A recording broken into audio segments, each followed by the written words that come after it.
Permaneçam de pé para nós orarmos.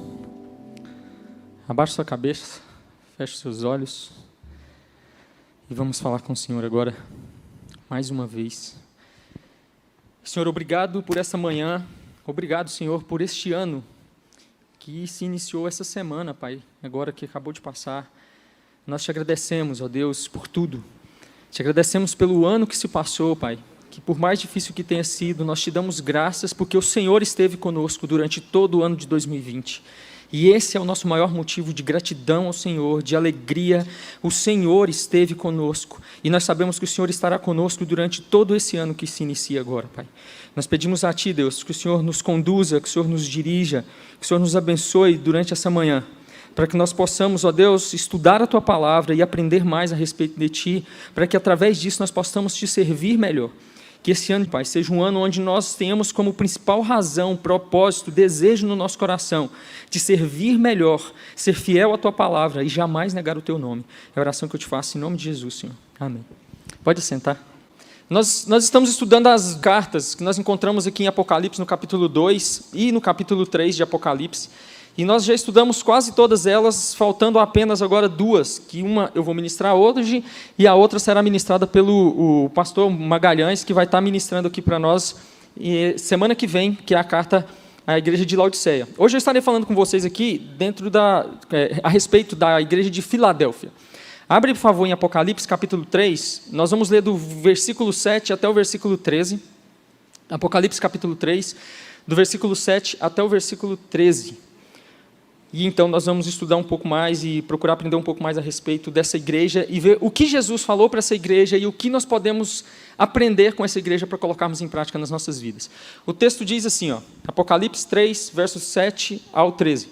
Ao anjo da igreja em Filadélfia escreve: estas coisas diz o santo, o verdadeiro, aquele que tem a chave de Davi, que abre e ninguém fechará, e que fecha e ninguém abrirá. Conheço as tuas obras, eis que tenho posto diante de ti uma porta aberta, a qual ninguém pode fechar. Que tens pouca força, entretanto guardaste a minha palavra e não negaste o meu nome. Eis farei que alguns dos que são da sinagoga de Satanás, desses que a si mesmos se declaram judeus, e não são, mas mentem, eis que os farei vir e prostrar-se aos teus pés e conhecer que eu te amei. Porque guardaste a palavra da minha perseverança, também eu te guardarei da hora da provação que há de vir sobre o mundo inteiro, para experimentar os que habitam sobre a terra. Venho sem demora, conserva o que tens, para que ninguém tome a tua coroa. Ao vencedor falo-ei, coluna no santuário do meu Deus, e daí jamais sairá. Gravarei também sobre ele o nome do meu Deus, o nome da cidade do meu Deus, a nova Jerusalém que desce do céu, vinda da parte do meu Deus, e o meu novo nome. Quem tem ouvidos, ouça o que o Espírito diz às igrejas. A igreja de Filadélfia, ela é uma igreja que foi fundada na cidade chamada Filadélfia, por isso cada uma das igrejas nós chamamos pelo nome da sua cidade. E a cidade de Filadélfia ela era uma cidade que o nome Filadélfia significa para nós aqui amor fraternal. Ela foi fundada por um cara chamado Eumenes, em homenagem ao seu irmão Atalo. E porque o seu irmão era alguém muito fiel, e muito fiel a ele realmente, assim, alguém muito amoroso e fiel a ele era chamado de Filadelfo. E então, ao fundar essa cidade, Eumenes coloca o nome da cidade de Filadélfia, que significa, como eu disse aqui, amor fraternal. E nós vemos Jesus falando com essa igreja aqui, e essa é uma das igrejas que nós vamos ver Jesus falando, que ele não repreende. Somente a igreja de Filadélfia, a igreja de Esmirna não recebe nenhuma repreensão do Senhor Jesus, mas recebe apenas elogios, promessas e instruções de como eles deveriam continuar se portando. Mas Jesus não vai repreendê-los, mostrando que, vocês estão errados. Eu ministrei aqui com relação à igreja de Éfeso. Na igreja de Éfeso, por exemplo, Jesus os repreende duramente, dizendo que eles haviam abandonado o primeiro amor e que eles precisavam voltar às práticas do início, que eles precisavam ver onde eles tinham caído e retornar a essas práticas. Mas essa igreja aqui, nós vemos que Jesus olha para essa igreja e ele, sendo onisciente, ele não encontra nada para que ele venha a repreendê-la, mas ele apenas os elogia. O que Jesus encontra nessa igreja, que Jesus os elogia tanto, e o que nós podemos aprender com essa igreja? Algumas questões relacionadas a essa igreja aqui que é interessante. A igreja de Filadélfia ela ficava na província romana, como todas as outras 6 igrejas da Ásia Menor, e uma das principais fontes de renda dessa igreja é que ela ficava próximo de uma região de um crescente fértil. Então, eles eram uma cidade próspera, mas também era uma cidade muito idólatra, como todas aquelas cidades. As 7 cidades aqui que ficavam ali na região da Ásia Menor eram muito idólatras. E essa cidade era muito conhecida por ter grandes templos e grandes festividades religiosas, e inclusive por ser uma das cidades que também adoravam o imperador de maneira muito fervorosa. Então era uma cidade muito conhecida e era uma cidade que tinha um número muito grande de idólatras. Logo, quando a igreja cristã é instalada ali, quando as pessoas começam a reconhecer Jesus como Senhor e Salvador de suas vidas, eles começam a ser perseguidos. Todas essas igrejas aqui sofreram perseguições. Gente, era comum na igreja primitiva, as igrejas do primeiro século, serem perseguidas. Era algo natural, não tinha nada de demais nisso. Por quê? Porque eram igrejas que estavam estabelecidas em locais muito idólatras, o próprio império perseguia a igreja, os próprios judeus perseguiam a igreja, a gente vai ver na própria carta aqui ele falando com relação a isso. Então nós vemos que era uma igreja muito perseguida. Essa igreja aqui, a região onde ela ficava, ela foi fundada no ano 17, ela foi fundada e no ano 17 depois de Cristo, essa cidade sofreu um terremoto terrível, que ela foi completamente destruída. Ela ficava numa região muito instável, onde aconteciam bastante terremotos, uma região vulcânica, e aí ela sofreu um terremoto onde foi totalmente destruída, e foi preciso que o império investisse uma boa quantidade de dinheiro, de investimento, para que ela fosse reconstruída. Vocês vão entender por que eu estou me referindo, principalmente a essa questão aqui, dela estar sobre um lugar onde havia um grande abalo sísmico. Ela era uma cidade fraca no que diz respeito a isso e fraca com relação a algumas outras coisas que nós vimos no texto aqui. Uma outra questão que é interessante nós sabermos a respeito dessa igreja é que nós vamos ver com relação a todas as outras, inclusive na carta que eu estudei aqui com vocês, na igreja de Éfeso, nós vimos o próprio Jesus falando que se não houvesse mudança, ele tiraria o candelabro. Não há essa ameaça para essa igreja aqui. E essa igreja das 7 igrejas, aquela região, só uma observação, a região onde ficavam as 7 igrejas da Ásia ali hoje é a região da Turquia. Infelizmente, nós sabemos que hoje o que predomina lá não é o cristianismo, não é mais o cristianismo, uma região onde o cristianismo já dominou, já predominou de forma abundante, hoje não predomina mais. Das 7 igrejas, a igreja que durou mais tempo, a igreja que permaneceu mais tempo, foi a igreja justamente de Filadélfia, a que sobreviveu mais tempo e que não foi destruída. O que nos mostra de forma muito clara que realmente quem mantém as igrejas é o próprio Deus. Só uma observação que eu quero fazer com relação a essa questão aqui. Muitas dessas igrejas não existem mais. Essa igreja de Filadélfia também, hoje a região lá já não existe mais, a região de Filadélfia, são ruínas, ela não existe mais, mas ela foi a última a ser destruída, a acabar com o fim da cidade também. Mas só uma observação aqui. Nós temos um versículo bíblico que diz assim, ó, as portas do inferno não prevalecerão contra a igreja. Nós precisamos compreender esse versículo de forma correta. Por quê? Nós achamos que o que a Bíblia está dizendo é que as portas do inferno não prevalecem sobre as denominações que nós frequentamos. Não é isso que o texto bíblico está dizendo. O texto bíblico está dizendo que as portas do inferno não prevalecem contra a igreja de Cristo. E a igreja de Cristo jamais pode ser abalada e jamais pode ser destruída, porque a igreja de Cristo é a igreja invisível, espalhada por toda a face da terra. Todos nós que somos irmãos estamos aí, e Satanás, nem ninguém jamais conseguirá destruir a igreja de Cristo. No entanto, o próprio Deus e o próprio Cristo, se existem igrejas locais que não têm servido com fidelidade, Ele mesmo retira o castiçal e faz com que essas igrejas fechem, acaba com denominações, Ele destrói. Por isso, nós precisamos ter uma compreensão correta. A palavra de Deus não está nos garantindo que CNPJ vai ser mantido e que o inferno não prevalece, que Deus não vai acabar com CNPJ. Não. É a igreja de Cristo espalhada pela face da terra. Por isso nós, enquanto igreja batista, igreja Assembleia de Deus, igreja presbiteriana, igreja metodista, precisamos vigiar. Precisamos ter vida reta e santa diante do Senhor, porque quando nós menos esperarmos, se o Senhor desagradar, Ele pode retirar sim o castiçal de cada uma dessas igrejas. Você fala, como com a igreja dessa acabou? Se não houver fidelidade, essas igrejas podem acabar.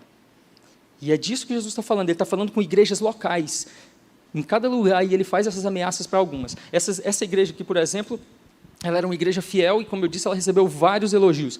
Vamos seguindo, abra sua Bíblia aí, eu queria que você fosse seguindo comigo, e olhando os textos, para que houvesse uma compreensão mais clara até mesmo, para você acompanhar o texto aí juntamente comigo. Em Apocalipse, aqui no versículo 7 do capítulo 3, ele começa dizendo, e ao anjo da igreja, que está em Filadélfia, escreve, isso diz o que é santo, o que é verdadeiro, o que tem a chave de Davi, o que abre ninguém fecha, e fecha ninguém abre. Ao anjo da igreja em Filadélfia escreve, nós já falamos aqui, talvez tenha alguém aqui que não estava nos outros estudos, mas esse anjo aqui é o pastor da igreja. O Senhor Jesus, o próprio Jesus escrevendo, ele escreve para aquele que era o líder, para que ele transmitisse a mensagem. E isso traz sobre nós, que somos pastores, uma grande responsabilidade. Porque é papel do mensageiro. A palavra anjo significa mensageiro. E o pastor era um mensageiro de Deus para aquelas igrejas. Hoje nós, pastores, também somos mensageiros de Deus. E aqueles pastores, se eles recebessem essa mensagem e a não transmitissem de forma correta, eles seriam cobrados. Hoje nós somos os mensageiros de Deus aqui. E nós temos o dever e a obrigação de transmitir a verdade das Escrituras sem acrescentar e nem tirar um tio sequer. Porque recai sobre nós a responsabilidade de transmitir para a igreja de Cristo, não nossa, a igreja de Cristo, a verdade das Escrituras, é o Senhor. E hoje o Senhor Jesus fala conosco, porque o texto continua dizendo, e ele fala assim, ó, isso diz o que é santo, o que é verdadeiro, o que tem a chave de Davi, o que abre ninguém fecha, e fecha ninguém abre. Quem é esse que diz? Quem é esse que é santo, que é verdadeiro, que tem a chave de Davi, que abre ninguém fecha, e fecha ninguém abre? Quem é? É Jesus. Quem está dizendo, quem está falando para essa igreja, quem está comunicando com essa igreja é Cristo. Logo, quem está comunicando conosco hoje não sou eu, não é o Ralph. Ao ler a palavra de Deus e ao tentar explicá-la dentro das minhas limitações, tentar torná-la um pouco mais claro para vocês, é o próprio Cristo nos transmitindo as suas verdades para que nós possamos absorver e viver de conformidade com a sua vontade. Quem é este? É maravilhoso nós sabermos que o próprio Jesus ainda fala conosco. Tem uma charge bastante interessante que eu já vi nas redes sociais, de uma pessoa gritando e clamando assim, ó Deus, fala comigo. E aí mostra uma nuvenzinha e uma mão saindo da nuvem com a Bíblia Sagrada, entregando para essa pessoa. É isso. Deus fala diretamente conosco, é o próprio Cristo, é o próprio Deus falando conosco através da sua palavra, porque ele diz, quem é esse que é santo? E diz o que é santo. O verdadeiro, o santo, ele está falando conosco. É o próprio Jesus que está falando conosco hoje aqui. Todas as vezes que essa palavra ela é exposta com fidelidade, é o próprio Deus falando conosco. Todas as vezes que você abre na sua casa e você lê, tendo essa consciência, você sabe que é o próprio Deus falando com você, é o próprio Cristo. Não se esqueça disso. Nós não precisamos ficar saindo atrás vou num profeta para falar comigo, vou nisso, a palavra de Deus está aqui. Se Deus tiver alguma profecia, alguma coisa para a sua vida, se Deus tiver alguma palavra diferente dessa aqui para a sua vida, deixa que Ele traga até você. Mas para você buscar, busque aqui a palavra de Deus. Busque aqui o que você precisa. E o texto continua e fala o que é santo. Eu quero falar 3 coisas a respeito disso aqui. Jesus é puramente santo. Ele é absolutamente santo em si mesmo. A santidade é um atributo de Deus e Jesus é santo na sua totalidade, absolutamente imaculado. A Bíblia diz que Jesus não pecou, não há falha, não há mácula. Jesus é puramente e eternamente santo. E quando a Bíblia diz que Ele é santo, esse é um atributo do próprio Deus. E falando isso, o que nós entendemos? Que se Jesus é chamado de santo, no mesmo modo que o próprio Deus, o Pai é chamado de santo, isso significa que Jesus também é o próprio Deus, o que combate de maneira muito clara muitas teologias e heresias falsas que tem aí, que fala que Jesus não é Deus, que fala que Jesus é apenas um ser criado por Deus. Existe uma teologia muito terrível no início da igreja primitiva chamada arianismo, de um cara chamado Arion, que falava que não, que Jesus não era o próprio Deus, ele era apenas um ser criado também por Deus, um ser superior, mas criado por Deus. Vocês sabiam que ainda hoje existem denominações que defendem isso com unhas e dentes, e que saem todos os domingos batendo de porta em porta aí para falar com você e que acredita nisso? Que fala que Jesus não é o próprio Deus? Vocês sabiam disso? Todos os domingos eles estão aí batendo nas portas das casas, com alguns livrinhos, umas revistas, e se você for questionar eles, eles vão falar que Jesus não é o próprio Deus, e eles ainda creem nessa heresia que está lá, mas quando a Bíblia me diz que Ele é santo, a Bíblia me diz que Ele tem os mesmos atributos de Deus, logo Ele também é Deus. Jesus é Deus, porque Ele é santo, e diz o que é verdadeiro. Só uma questão aqui com relação à santidade. Se Jesus é santo, a santidade que nós precisamos, nós encontramos em Cristo, porque Ele é a origem e a fonte de toda a santidade. Se eu quero ser santo, eu preciso me lançar aos pés de Cristo, buscando a santidade de Cristo na minha vida. Sozinho, pelas minhas próprias forças, jamais eu serei santo. Quem nos santifica é Cristo, e quando a Bíblia diz que nós somos santos de Deus, ela diz isso não pelos meus méritos, porque só eu e você sabemos o quanto nós somos falhos, o quanto nós pensamos coisas podres, miseráveis, o quanto nós somos fracos. Quando a Bíblia nos chama de santos, é por causa dos méritos de Cristo, é porque Ele é santo, porque Ele morreu na cruz por mim, porque Ele pagou pelos meus pecados, eu e você somos considerados santos. A fonte da nossa santidade é Cristo. Jesus é a origem. Jesus é a fonte da nossa santidade. Você está enfrentando problemas com o pecado? Corra para Cristo. Vá na fonte, beba da fonte. Busque Cristo, Ele vai te ajudar a vencer todo e qualquer pecado, é Ele que te torna santo. E ele fala, o que é verdadeiro? O que é verdadeiro, esse termo aqui, é o que fala a verdade, que é genuíno, autêntico, veraz naquilo que assevera. Sua mensagem é verídica e por isso precisa ser notada e obedecida, guardada, colocada em prática. E como se não bastasse, nós sabemos que em João capítulo 14, verso 6, Jesus ele não apenas fala a verdade, Jesus é a própria verdade. Ele é a personificação da verdade. A verdade não é um conceito, a verdade não é um pensamento filosófico, a verdade é uma pessoa, é Cristo, Ele é a própria verdade logo. O que Jesus diz, a sua palavra é completamente digna de confiança. Nós não precisamos ter dúvidas quanto à palavra de Cristo, nós temos que confiar, nós temos que crer, nós temos que aceitar essa palavra, ainda que ela seja dura, ainda que seja difícil, ainda que eu não compreenda, ainda que eu não tenha explicações. Eu creio pela fé. Eu consigo explicar tudo que está aqui dentro da teologia? Não. Outro dia um irmão, eu esqueci o nome dele agora, eu estava ali no fundo, eu sempre fico ali, os irmãos me veem sempre ali, ele chegou e me fez uma pergunta a respeito de um tema bastante complexo dentro da teologia, que a teologia não tem resposta. A resposta que a teologia tem é uma resposta que não nos satisfaz tanto. Ele me fez uma pergunta relacionada à teodiceia, falou, Ralph, por que Deus permitiu surgir o mal? Quem nunca se perguntou isso? A Bíblia não me diz de forma clara. A Bíblia não diz. O que a Bíblia me diz está lá em Romanos, para a glória dele. Isso manifesta a glória de Deus, é para a manifestação da sua glória. Você fala, mas eu queria saber mais. Eu creio pela fé. Eu posso até não entender muitas coisas, eu posso até não compreender algumas coisas, eu posso até achar meio pesada algumas coisas, não importa. A minha opinião não importa. O que importa é o que está escrito aqui, e se está escrito na palavra de Deus, é a palavra de Cristo, é a verdade absoluta. Cabe a mim apenas me calar e aceitar. Simplesmente. Por quê? Porque quem escreve é Cristo, o que é verdadeiro, o que é a própria verdade. É Ele que transmite a sua palavra para nós. E o texto continua e fala assim, o que tem a chave de Davi. Olha que coisa maravilhosa.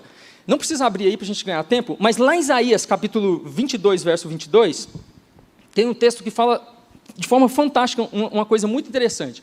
Aqui em Apocalipse, aqui nesse versículo 7, olha o que o texto diz aqui, de forma bem específica. Fala assim, ó, aquele que tem a chave de Davi, que abre e ninguém fechará, e que fecha e ninguém abrirá. Agora, olha o que está profetizado em Isaías capítulo 22, verso 22. O próprio Cristo falando, lá depois de ser glorificado, ele estando já juntamente com o Pai, o Cristo falando que ele é aquele que tem a chave de Davi, que abre e ninguém fechará, e fecha e ninguém abrirá. Agora olha o que Isaías profetizou, Isaías 22, 22. Porém sobre os ombros dele, a chave do reino de Davi. O que ele abrir, ninguém conseguirá fechar, e o que ele fechar, ninguém conseguirá abrir. Isaías profetizou isso lá atrás, e Jesus está confirmando para nós aqui hoje, que essa profecia se cumpriu nele, porque ele tem a chave de Davi, o que ele abre ninguém fecha, o que ele fecha ninguém abre. Jesus, o que isso aqui quer dizer para nós? Ele tem a chave de Davi, ele tem toda a autoridade, ele é soberano, ele tem autoridade para deixar quem ele quiser entrar no reino ou não, porque ele é a porta, ele não somente tem a chave, mas ele é a própria porta, e se não for por meio dele, ninguém entrará no reino dos céus. Ninguém entra no seu reino, porque Ele é o Rei dos Reis, o Senhor dos Senhores, e Ele tem a chave. Ele é a própria porta. E somente por meio dEle, por meio de Cristo, Jesus é soberano. Não tem jeitinho, eu não tenho que dar um jeitinho, não tem mandinga, não tem isso, não tem aquilo. É somente por meio de Cristo, por meio do amor de Cristo. E a Bíblia diz, o que abre e ninguém fecha, e fecha e ninguém abre. Tem uma versão, na versão NVT, que fala assim, o que ele abre, ninguém pode fechar. E o que ele fecha, ninguém pode abrir. Eu gosto dessa versão porque fala assim, ninguém pode.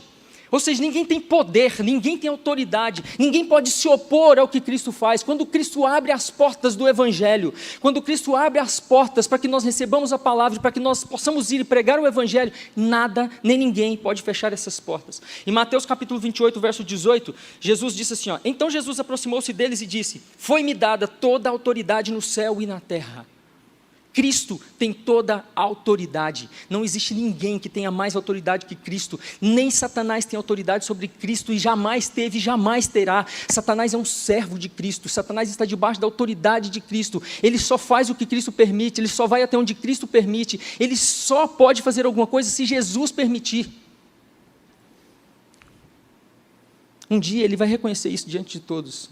Ele já sabe disso, mas um dia ele terá que fazer isso publicamente, se ajoelhando e prostrando diante de Cristo, reconhecendo a autoridade de Cristo. Não existe essa ideia. Gente, existe uma ideia dualista que tem entrado dentro de muitas igrejas. Uma ideia de que existe duas forças opostas, o bem e o mal, lutando pelas nossas vidas. Não existe isso, não. Existe Cristo, que é soberano, poderoso, que está acima das potestades, como diz em Colossenses 1, que domina todas as coisas, e quando Ele quer, nada pode impedi-lo. Quando Ele abre, nada pode fechar. Quando Ele fecha, ninguém pode abrir. Não existe essa ideia dualista. Jesus destrói Satanás com o sopro da sua boca. Termina de ler Apocalipse. Com o sopro. O que isso nos mostra?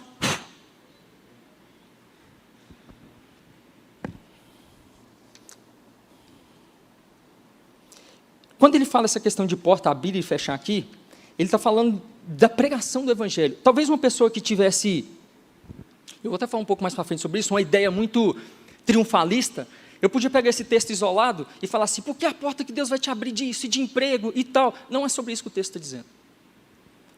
Eu sei que Cristo pode abrir toda e qualquer porta para nós. Ele tem poder e autoridade sobre todas as coisas. Ele pode sim nos abrir. Mas o texto está dizendo aqui, para essa igreja, sobre abrir as portas para eles receberem o Evangelho, como Deus abriu as portas para que eles recebessem, mas para que o Evangelho também fosse proclamado. Que é tudo de mais precioso que nós possamos receber nessa vida. É a palavra de Deus, e é tudo de mais precioso que nós podemos oferecer para as pessoas lá fora. No verso 8 ele vai continuar e ele vai dizer assim, conheça as tuas obras, eis que diante de ti pus uma porta aberta, está vendo? Ele, Deus, Jesus, pôs uma porta aberta diante da igreja de Filadélfia, e ninguém a pode fechar. Tendo pouca força, guardaste a minha palavra e não negaste o meu nome. Conheço as tuas obras. Eu já falei sobre isso aqui, mas eu quero repetir, porque quando eu falei foi na primeira carta, agora já estamos na sexta. E para todas as igrejas ele vem declarando isso. Para 7 igrejas. O que isso nos mostra? 2 coisas muito sérias. Primeiro, que Jesus fala para 7 igrejas, para nós entendermos que ele não conhece as obras de uma, mas de outra, talvez ele está aquém. Jesus, ele foi lá ver o que está acontecendo na igreja de Filadélfia, e nesse tempo ele não está sabendo o que está acontecendo na igreja de Éfeso. Não! Isso que mostra para nós que Jesus, ele é onisciente, ele sabe de todas as coisas. Ele tem poder, ele conhece tudo, ele conhece o íntimo do coração, e ele conhecia as 7 igrejas profundamente. Eu falei na primeira vez também aqui, que o 7 no Apocalipse, ele tem um símbolo, um significado muito importante, que é a completude.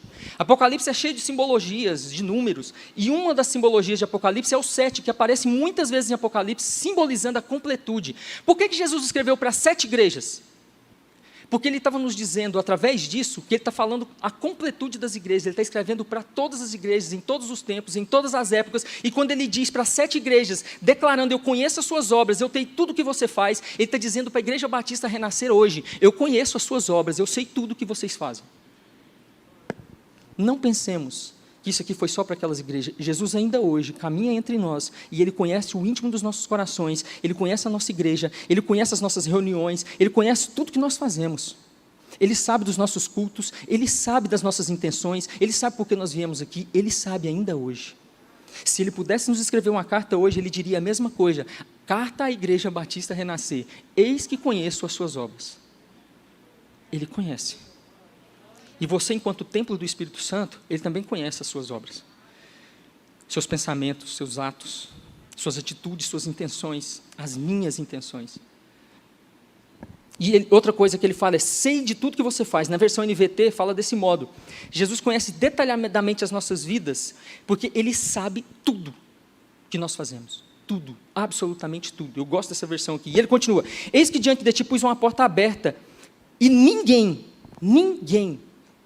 nem o mundo espiritual, nem físico, a pode fechar.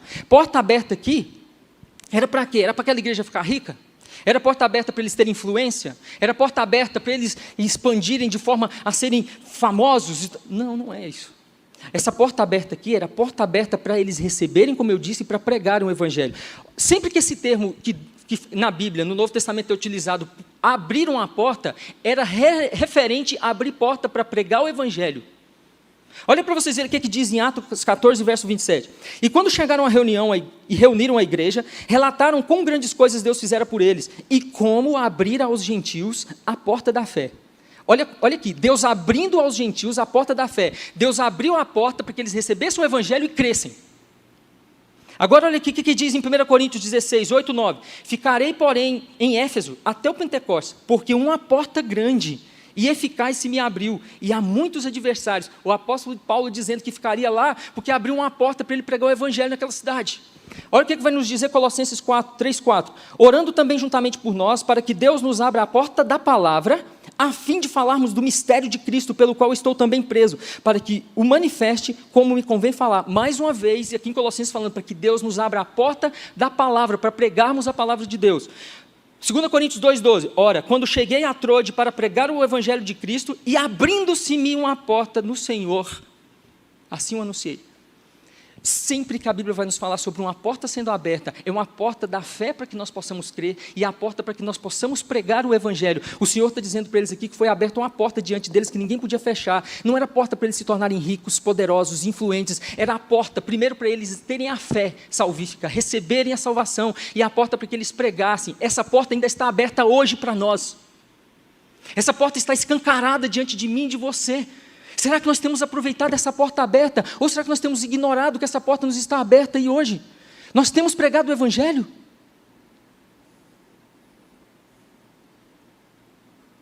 As pessoas estão morrendo sem Cristo. E Jesus está nos dizendo hoje, eu tenho colocado uma porta aberta diante de vocês todos os dias. Vocês têm tido a oportunidade de pregar o evangelho, vocês estão pregando o evangelho?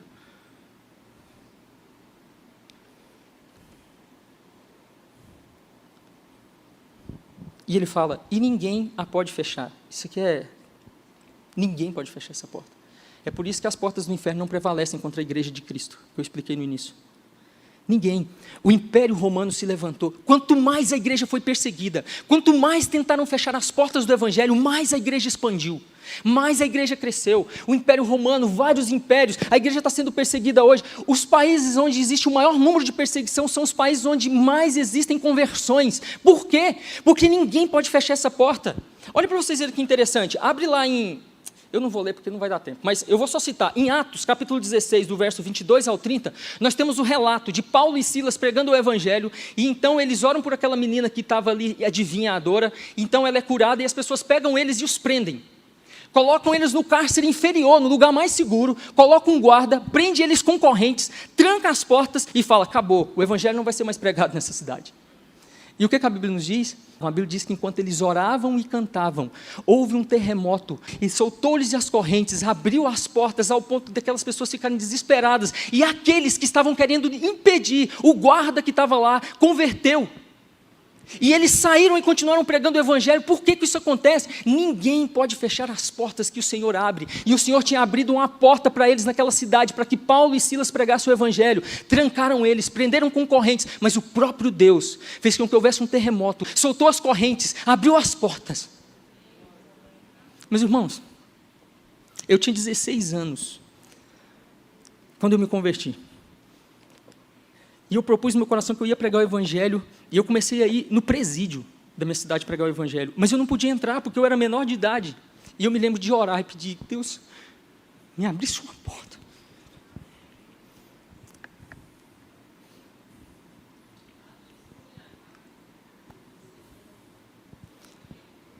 Eu era um adolescente, e um policial que ficava lá, foi com a minha cara e falou assim, eu vou deixar você entrar todos os domingos aqui.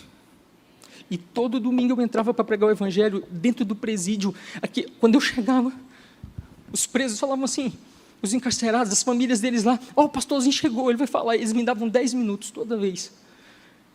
E eu me lembro que um dia, a minha igreja tinha um programa de rádio, e um dia eu estava pregando, eu estava ouvindo o programa numa quarta-feira, e o pastor da minha igreja estava no programa lá falando, e ele falou, nós recebemos uma carta aqui muito interessante, eu quero ler essa carta para os irmãos, aqui para os ouvintes. E quando ele leu essa carta, sabe quem que eram? Os presidiários tinham mandado uma carta para a rádio, falando que tinha um adolescente que pregava o evangelho lá, e que eles queriam receber a igreja lá para fazer um culto. No outro domingo, a igreja toda estava dentro do presídio da cidade de Caiapônia, pregando o evangelho, louvando e adorando a Deus diante de todos aqueles presidiários. Se você quiser, Deus pode nos abrir as portas, já estão abertas. O que nos impede é porque nós ficamos apáticos, sentados em bancos. Eu era um adolescente, por ser ousado, talvez até sem entender. Eu me lembro que depois o pastor falou, cara, você tinha que ter me comunicado. Mas assim, você entende, falta isso em nós. Fala assim, Nossa, eu não posso, eu sou um adolescente, não vão deixar eu entrar. Não, não importa, Deus abre as portas. Elas estão escancaradas e ninguém pode fechar. Eu me mudei de Caiapônia. Fui fazer direito numa outra cidade. Sabe o que aconteceu? As portas continuaram abertas. E o pessoal continuou visitando aqueles presidiários e pregando o evangelho lá. Ninguém pode fechar as portas. Tendo pouca força, guardaste a minha palavra e não negaste o meu nome. Nós não sabemos exatamente o que significa essa pouca força. Não sabemos exatamente. Só que com base no que nós lemos com relação à igreja de Laodiceia, nós temos uma ideia do que seria essa pouca força. Porque na igreja de Laodiceia fala assim, ó, você diz, eu sou rico, adquiri riquezas, não preciso de nada, e não reconhece, porém, que é miserável, digno de compaixão, pobre, cego e estar nu. Tudo nos indica que essa igreja não era uma igreja que tinha posses, não tinha influência. O que era aqui? O que essa igreja, o que fazia ela ser fraca? Seria o tamanho? Talvez fosse uma igreja pequena. Seriam talvez a falta de influência social e política, a falta de dinheiro. Pode ser tudo isso. Lembra que eu falei que era um lugar onde tinha sofrido terremotos, as pessoas passando dificuldades, era perseguida. Provavelmente era uma igreja fraca nesses aspectos de influência, mas era uma igreja forte espiritualmente. E nós aprendemos 4 coisas aqui com Jesus com relação a isso. O que é que nós aprendemos aqui? Jesus não fica impressionado com o tamanho de igreja, Jesus não fica impressionado com influência política, com dinheiro, com riqueza, Jesus não fica impressionado com isso. Jesus, ele não se importa com a nossa força, com a nossa influência política, com a nossa influência. Jesus está pouco importando com isso, de verdade. Ele não vai dar, não é um mandamento nosso, mandando nós buscarmos esses tipos de influência, buscarmos ser ricos. Jesus não fala isso. Não tem no Novo Testamento, não tem Jesus falando, nos instruindo a buscarmos essas influências. Mas nós vamos ver Jesus mandando nós perseverarmos na sua palavra e em não negarmos o seu nome, que é o que ele vai falar para essa igreja. O que Jesus elogia nessa igreja aqui? Jesus sabia que eles eram fracos, eles não tinham influência, eles não tinham dinheiro, eles eram fracos sim. Mas olha o que Jesus elogia. Mas vocês guardaram a minha palavra e não negaram o meu nome. Isso é o que chama a atenção de Cristo. É guardar, ser perseverante na doutrina dos apóstolos, na sua palavra, e ter um amor genuíno por Ele, um amor que não nega o seu nome por nada. Infelizmente, por um pensamento equivocado de muitas igrejas, porque acham que o que importa para Deus é nós sermos grandes, é sermos ricos, é termos influência política, social. Muitos têm abandonado alguns princípios da palavra, e muitos, cristãos inclusive, estão negando o nome de Cristo para satisfazer políticos, satisfazer homens, para alcançar riquezas. Isso Jesus não aprova. Ele prefere que nós sejamos pobres, fracos. Ele prefere que nós tenhamos pouca força, sim, mas que sejamos fiéis à sua palavra e não neguemos o seu nome. É isso que importa para Cristo. Se Ele quiser nos dar poder, fazer com que sejamos grandes, ricos, Ele é dono, Ele fará. Mas nós jamais colocaremos isso acima de sermos fiéis à sua palavra e não negarmos o seu nome. Uma das únicas igrejas que não foram repreendidas foi uma igreja fraca, de pouca força. Não tinha influência, não tinha riquezas, sabe-se lá se tinha um templo, porque quem ajudou a reconstruir a cidade depois do terremoto foi o império perseguiu o cristianismo. Vocês acham que eles iam ajudar a reconstruir casa de cristãos e templo de cristãos? Provavelmente nem isso eles tinham. Na verdade, eles nem tinham templo naquele tempo, né? Reuniam-se nas casas. Será que ajudaram a reconstruir as casas dos cristãos? Talvez nem lugar para se reunir tinham. Mas Jesus os elogia porque eles guardavam a palavra, perseveravam na doutrina dos apóstolos, que está lá em Atos. A igreja primitiva, a Bíblia nos dizendo que eles perseveravam na doutrina dos apóstolos, na oração e na comunhão. E não negavam o nome de Cristo. Uma outra coisa aqui, muitas pessoas falam assim, quando eu tiver uma formação, quando eu tiver uma formação teológica, eu vou pregar o evangelho, quando eu tiver dinheiro, eu vou investir no evangelho. Cara, essa igreja aqui não tinha força, mas eles estavam lá perseverantes, e uma porta estava aberta diante deles, porque Deus abriu. Isso não é desculpa. A nossa pouca força não é desculpa para nós não fazermos a obra de Deus, para nós não sermos perseverantes à palavra de Deus, e para nós não negarmos o nome de Deus. Não é desculpa. Verso 9, eis que eu farei aos da sinagoga de Satanás, aos que se dizem judeus, e não são, mas mentem, eis que eu farei que venham e adorem prostrados a teus pés, e saibam que eu te amo. Eis que eu farei aos da sinagoga de Satanás.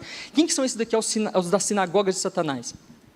Esses judeus aqui, que ele está falando, que se diziam judeus, mas não eram pessoas que eram de outra nacionalidade e mentiam que eram judeus. Não, eles eram judeus. Eles tinham nascido na região da Judéia, eram judeus de naturalidade. Mas por que Jesus fala que eles eram mentirosos por afirmarem que eram judeus? É porque, apesar de serem judeus por naturalidade, espiritualmente eles não eram. Porque eles estavam perseguindo a igreja de Cristo. Eles estavam perseguindo a Cristo, a palavra de Deus, e por isso eles mentiam dizendo que eram judeus, mas não eram. Esses judeus aqui eram os mesmos judaizantes que perseguiram tanto o apóstolo Paulo. Viviam perseguindo o apóstolo Paulo. Inclusive na teologia existe um entendimento de que talvez, nós não sabemos exatamente, o espinho na carne de Paulo fosse esses judeus que onde Paulo estava pregando, eles estavam atrás perseguindo Paulo.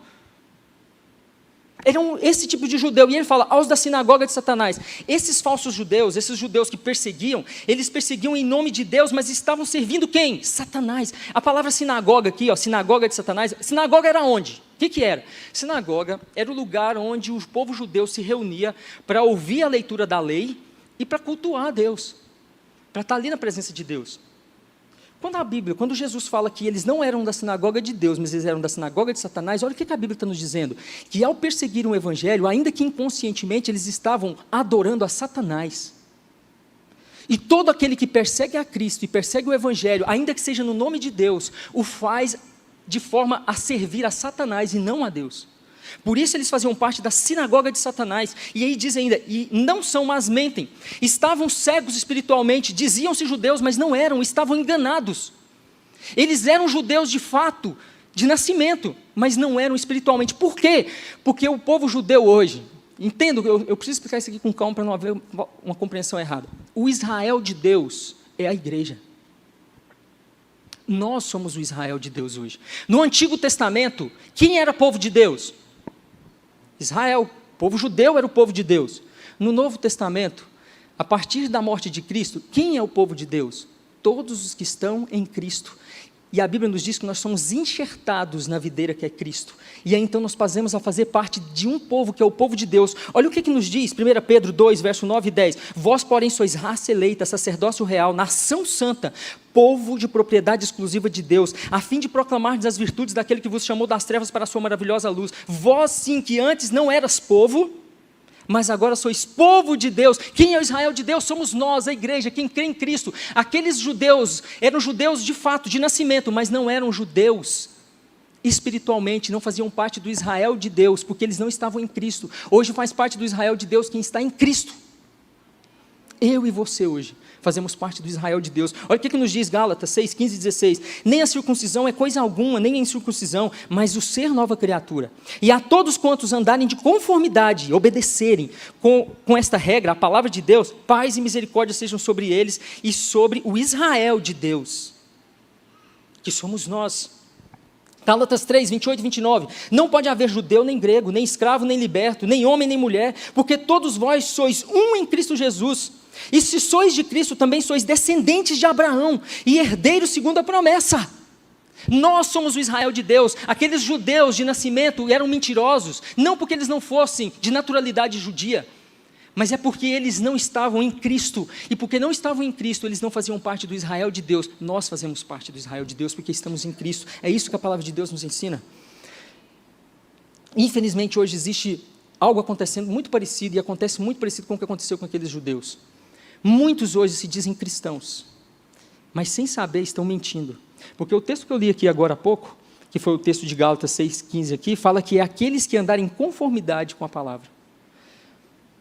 Aqueles não eram considerados judeus espiritualmente, por quê? Porque perseguiam a igreja e não entenderam que Cristo era o Messias. Nós podemos ser considerados cristãos mentirosos, porque nós somente frequentamos a igreja, mas não obedecemos a palavra. Nós olhamos para eles e talvez falamos assim, nossa, que absurdo eles terem feito isso, mas nós temos que vigiar a nossa vida, porque nós podemos achar que fazemos parte do Israel de Deus, mas se a nossa vida não estiver pautada aqui, se nós não fizermos o que Jesus falou agora no versículo anterior, perseverarmos na sua palavra e não negarmos o seu nome, e negar a Cristo não é somente quando colocar uma arma na sua cabeça e falar, eu nego Jesus, não. Negar a Cristo é deixar de viver a sua palavra, é deixar de pregar o evangelho do modo como tem que ser pregado. Isso é negar a Cristo, é você saber a verdade das Escrituras e as pessoas te confrontarem e você não pôr essa verdade acima do que as pessoas te fazem e te confrontam. Isso também é negar a Cristo. E ele diz: eis que farei que venham e adorem prostrados a teus pés, e saibam que eu te amo. Adorem aqui é uma palavra no grego, que significa prostrar-se, inclinar-se. Aqui não está falando que Jesus ia trazer as pessoas para adorarem os cristãos, mas está dizendo que Jesus ia fazer com que eles se humilhassem diante deles, reconhecendo que Jesus é o Rei dos Reis e que eles estavam certos em servir, adorar e perseverar em Cristo. Nós sabemos, o próprio Apocalipse, a própria Bíblia, a Bíblia toda vai nos dizer que todos hão de se prostrar diante de Cristo, reconhecendo a sua grandeza, reconhecendo que Ele é o Rei dos Reis, o Senhor dos Senhores. E estes que perseguiram a igreja, e os que perseguem a igreja ainda hoje, vão reconhecer um dia, que não somente nós, a igreja, mas que o próprio Cristo é o Senhor dos Reis e Senhor dos Senhores, e que nós estávamos certos em adorar o Rei dos Reis e Senhor dos Senhores. Eles vão ter que reconhecer isso, e Jesus está dizendo que eu farei com que eles se humilhem.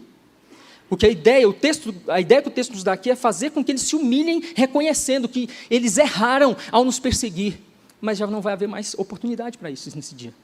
E ele fala: e saibam que eu te amo. Gente, você dizer que ama Jesus é uma coisa. Nós somos miseráveis, nós somos falhos, nós somos pecadores. O que existe de mais em dizer eu te amo, Jesus? Não é nada mais, nada menos do que a nossa obrigação. Agora, Jesus, dizer que um dia Ele declarará diante daqueles que perseguiram a igreja, de todos aqueles que estão distantes dEle: eu amo estes aqui. Você tem noção do privilégio que é ouvir Jesus dizer? Ele já está nos dizendo que nos ama, e um dia vai declarar isso de forma pública para todos. Ele já declarou isso uma vez, lá na cruz. A maior declaração de amor que o mundo já viu foi Jesus morrendo na cruz. E Ele já declarou seu amor por nós um dia lá na cruz. Mas Ele disse que um dia Ele vai declarar esse amor de novo, em majestade e glória. O Jesus glorificado, dizendo diante de todos aqueles, diante do inferno, diante de Satanás, diante de todos que perseguiram a igreja, que morreram sem Cristo, dizendo: eu amo este povo. Jesus está dizendo para que eles saibam que eu te amo. E verso 10. Pastor, é até? Tá. Como guardaste a palavra da minha paciência, também eu te guardarei da hora da tentação que há de vir sobre todo mundo, para tentar os que habitam na terra. Como guardaste a palavra da minha paciência. A versão NVT fica mais claro esse texto aqui, fica assim, ó: porque obedeceu a minha ordem de perseverar. Jesus está dizendo aqui, ó: porque vocês obedeceram a minha ordem de perseverar, porque vocês têm vivido em mim, eu vivo em vocês, existe em nós a união mística de Cristo, nós habitamos nele, Ele habita em nós não negamos o teu nome, nós não temos vivido de forma desregrada, mas nós temos vivido em conformidade com a sua palavra. Por causa disso, em razão disso, nós, se somos aqueles que perseveram na palavra, seremos guardados pelo Senhor. Como vocês guardaram a palavra da minha paciência, Ele vai continuar dizendo: também eu te guardarei da hora da tentação que há de vir sobre todo mundo, para tentar os que habitam na terra. Jesus está falando aqui, isso aqui é escatologia. Jesus está falando dos últimos tempos, nós estamos vivendo esse tempo que Jesus profetizou. Eu tenho um entendimento com relação à questão escatológica, que eu até já expliquei aqui na igreja. Os últimos dias, na verdade, Jesus foi assunto ao céu, já iniciaram os últimos dias. Nós temos tido uma intensificação. E nós estamos vivendo essa intensificação desses últimos dias. O que nós estamos vivendo aí? Jesus falou: haverão pestes. Está todo mundo de máscara aqui por causa de uma peste que está lançada no mundo. Terremotos está acontecendo. Pesquisa na internet a quantidade de eventos que tem acontecido no mundo terríveis. Olha o mundo como que está. Países como os Estados Unidos, que nós pensávamos que tinha uma economia e que tinha uma política estável totalmente, uma democracia estável. Olha o que aconteceu essa semana.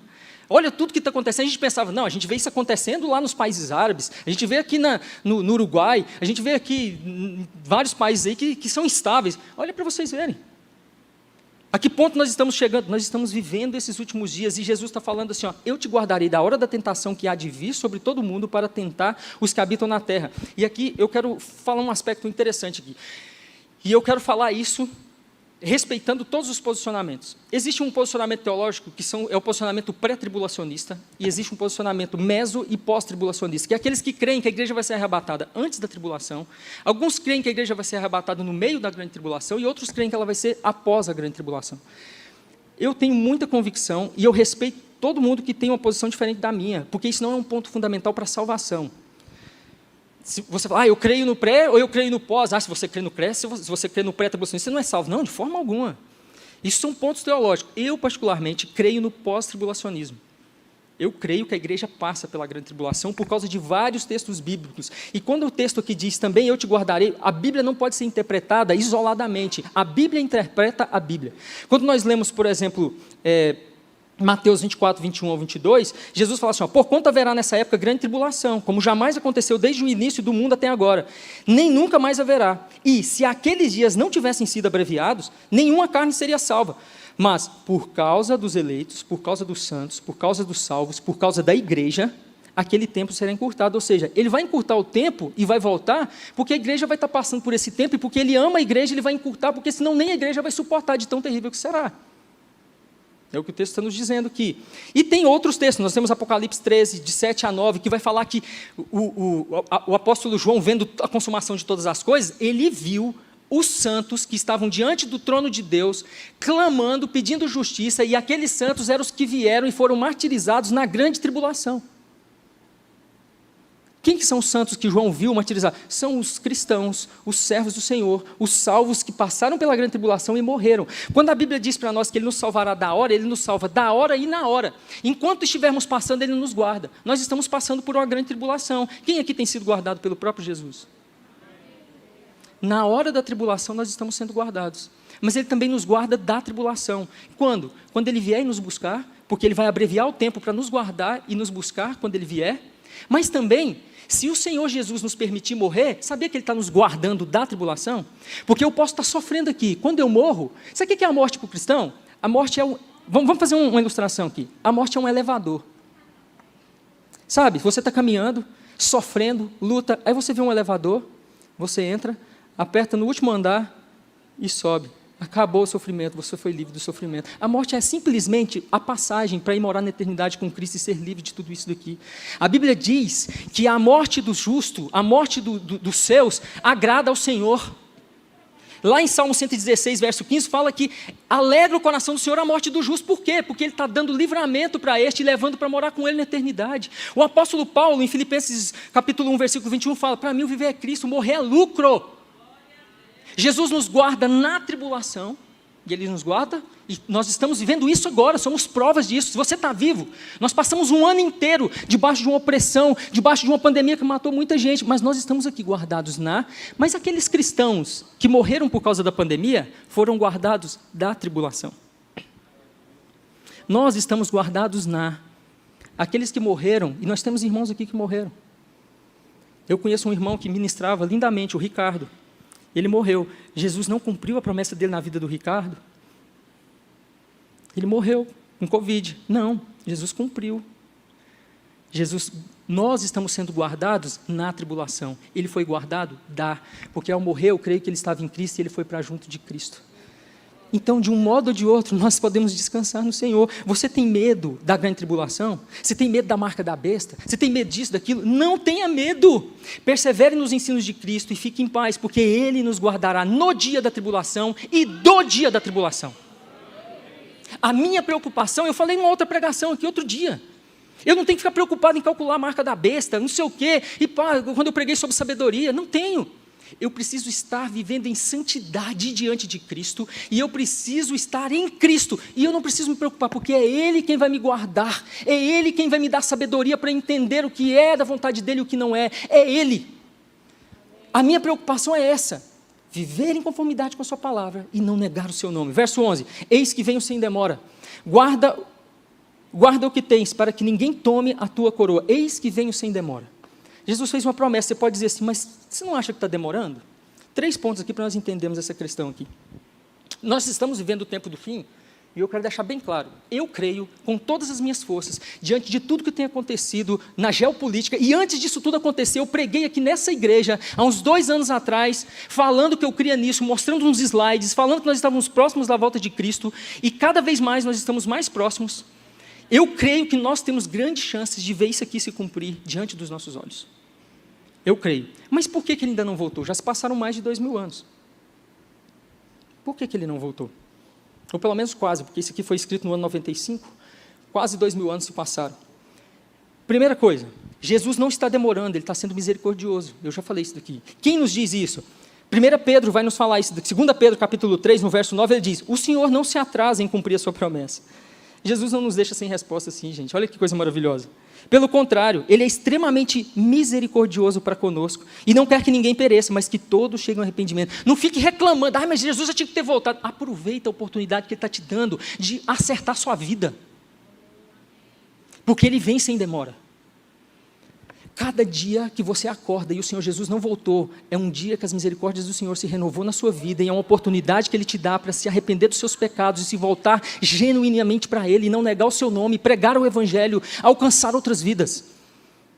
Não está demorando, é uma oportunidade que Ele está nos dando. Segunda coisa, o tempo de Deus não é o mesmo que o nosso, o tempo de Deus é diferente, nós vivemos dentro de um tempo limitado, cronos, Deus é atemporal, Deus está fora do tempo. Olha o que o apóstolo Pedro vai dizer no verso 3, verso 8, contudo, amados, há um princípio que vocês não devem esquecer. Olha o que ele está dizendo, que para o Senhor um dia é como 1000 anos, e 1000 anos como um dia. Vocês querem contar dentro da matemática, do cronograma de vocês? Não, esquece isso. Terceira coisa, por que Jesus declarou isso lá no início da igreja, e todas as gerações têm vivido aguardando a volta de Cristo? Porque é desejo do Senhor que todas as gerações aguardem a volta de Cristo por algumas razões. A primeira razão é porque nós fazermos isso gera em nós esperança e fortalecimento para suportarmos as tentações e as lutas. Quando eu tenho esperança na volta de Jesus e que um dia eu vou morar com Ele na eternidade, não importam as lutas, não importam as tentações, não importam as provações, eu estou ali firme, porque eu tenho uma esperança, Ele voltará para me buscar. A segunda razão é que esse desejo gera em nós santidade, para que nós sejamos encontrados preparados. Se você vive todos os dias crendo nessa palavra de que em breve Ele voltará, acreditando nisso com todo o seu coração, isso te motiva a falar, eu preciso viver de forma reta, eu não posso negar o nome do meu Senhor, porque Ele pode voltar a qualquer momento, Ele disse que viria sem demora, e eu preciso ser encontrado em santidade, porque sem santidade ninguém verá a Deus. E Ele diz, guarda o que tens, apegue-se ao que você tem. O que aquela igreja tinha? Ele tinha riqueza? Influência? Poder? Não. O que aquela igreja tinha? O que Jesus está falando? Agarre ao que você tem. Isso aqui, todo mundo aqui tem. Seja rico, seja pobre, isso aqui todos nós podemos ter. O que Jesus está mandando eles se agarrarem, que Ele tinha dito que eles tinham lá? As verdades de Cristo, perseverança na palavra. Não negociavam a palavra de Deus, porque aquela igreja, eu não falei no início, mas aquela igreja não aceitou falsos mestres e falsos apóstolos e falsos ensinos dentro dela. Historicamente, nós sabemos que eles não aceitaram, e por isso eles eram uma igreja que perseverava na doutrina dos apóstolos. Então Jesus está dizendo para mim e para você hoje, guarda isso. O que mais que eles tinham? Eles não negavam o nome de Cristo, independente do que acontecesse, das perseguições, das lutas, dos ensinos errados, eles não negaram. E Jesus diz para mim e diz para você hoje, assim como Ele disse para essa igreja, guarda o que você tem. O que nós temos de mais precioso aos olhos de Cristo? A nossa perseverança na sua palavra e o nosso amor ao seu nome, de forma a não negarmos jamais o seu nome. Nós temos sido perseverantes? Em tudo, em tudo. Porque no Apocalipse vai dizer que ou você é frio ou você é quente, mas porque é morno, estou a ponto de te vomitar. Eu estava conversando com um amigo essa semana, está ali o Pedro, falando, Jesus fala assim, cara, aproveita logo o mundo, ou então se entregue totalmente a Deus, porque esse negócio de ficar nem lá nem cá, isso aqui não me agrada não. Jesus não fala que vomita o frio, Ele fala que vomita o morno. Como que nós estamos? Como nós seremos encontrados? E ele fala, vamos para o verso 12 aqui para a gente já ganhar tempo, que meu tempo aí já está quase estourando, tem 2 minutos. Verso 12, a quem vencer, eu farei coluna do templo do meu Deus, e dele nunca sairá. E escreverei sobre ele o nome do meu Deus, e o nome da cidade do meu Deus, a nova Jerusalém que desce do céu, do meu Deus, e também o meu novo nome. A quem vencer? Quem que é esse vencedor aqui? O vencedor aqui é todo cristão que persevera nos ensinos de Cristo e não nega o seu nome, não aceita falsos ensinos. Agora, eu sou vencedor pelos meus méritos? Não, é pelos méritos de Cristo, porque Cristo venceu na cruz, porque Cristo pagou os meus pecados na cruz, pela obra de Cristo, eu sou considerado vencedor, não mereço. É como se eu estivesse numa corrida e eu chegasse em último lugar. Jesus sempre chega em primeiro, mas Ele diz assim, vem aqui, você vai ocupar o primeiro lugar junto comigo aqui, porque quando eu venci por você também, que ficou em último, mas está perseverando. Essa igreja, talvez diante dos olhos do mundo, eles estavam em último lugar, tinham pouca força, mas Jesus fala, venham, e assim é conosco. E ele fala, olha o que o texto diz, e dele nunca sairá, eu farei coluna do templo do meu Deus. O que significa isso aqui, coluna do templo do meu Deus? Lembra que eu falei que era uma cidade que ficava numa região de terremotos? Ele está falando de estabilidade. Ninguém, jamais, nós estaremos eternamente diante do Senhor como colunas fixadas, fortes, fortalecidas. Ninguém, nada jamais nos tirará da presença do Senhor. Nós estaremos eternamente diante do nosso Deus, como colunas erigidas diante do Senhor para adorá-lo e servi-lo por toda a eternidade. O Senhor nos promete isso. Vale a pena ser moído aqui nessa terra, vale a pena sofrer, vale a pena não negar o nome de Cristo, porque um dia seremos como colunas diante do nosso Deus. E ele fala, e dele nunca sairá a eternidade, nunca, eternidade diante do nosso Deus. E ele fala, escreverei sobre ele o nome do meu Deus. Sabe o que significa isso aqui? Escreverei sobre ele o nome do meu Deus? Nos tempos bíblicos, o nome de alguém falava do seu caráter. A Bíblia está dizendo para nós que quando nós fomos para lá, hoje nós nos vemos como... Nós somos como um espelho, como o apóstolo Paulo diz, um espelho embaçado que você não vê direito e tal, e nós ainda não fomos glorificados, não somos perfeitos, nós ainda pecamos apesar de estarmos em Cristo, mas o que ele está dizendo aqui é que quando Deus, e nós estivermos com Deus, Ele vai escrever o seu nome sobre nós, Ele vai imprimir o seu caráter em nós, e não vai haver mais pecado em nós. Nós não seremos iguais a Deus, porque Deus eternamente será Deus. Nós seremos menores do que Deus, servindo a Deus, mas não haverá pecado, o caráter de Deus será impresso em nós. Hoje nós somos imagem e semelhança, mas é uma imagem e semelhança distorcida, mas lá nós seremos uma imagem e semelhança perfeitos diante de Deus. Sabe o que significa isso aqui também? Quando você coloca o nome sobre algo, você está dizendo, isso é propriedade minha, e Deus coloca lá seu nome sobre nós, dizendo, eles são meus, por toda a eternidade. E ele continua dizendo, fala, e o nome da cidade do meu Deus, a nova Jerusalém que desce do céu do meu Deus. O que significa isso aqui? Cidadania. Nós já somos, mas nós receberemos o nome da cidade.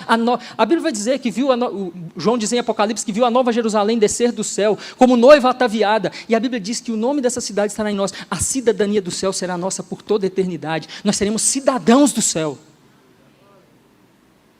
E ele fala, e também o meu novo nome. Por que um novo nome para Cristo?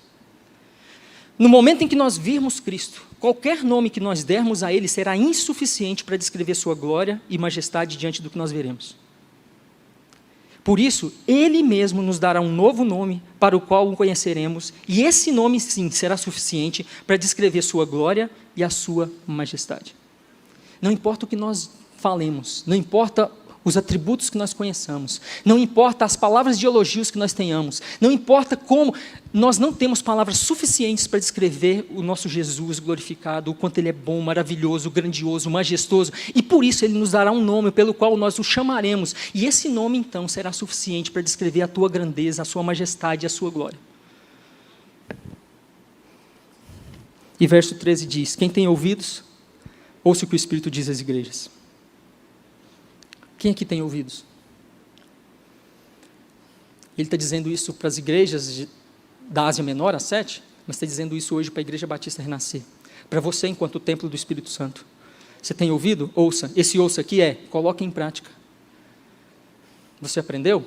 Então coloque em prática. Porque quem está falando, ele começa dizendo que é o próprio Cristo, que é o santo, o verdadeiro, que tem a chave do reino de Davi, o que fecha ninguém abre, que falou. E agora ele termina dizendo, é o Espírito que diz às igrejas. É o próprio Deus que está dizendo isso para nós hoje. E se nós temos ouvidos para ouvir, então ouçamos e coloquemos em prática. Deus abençoe.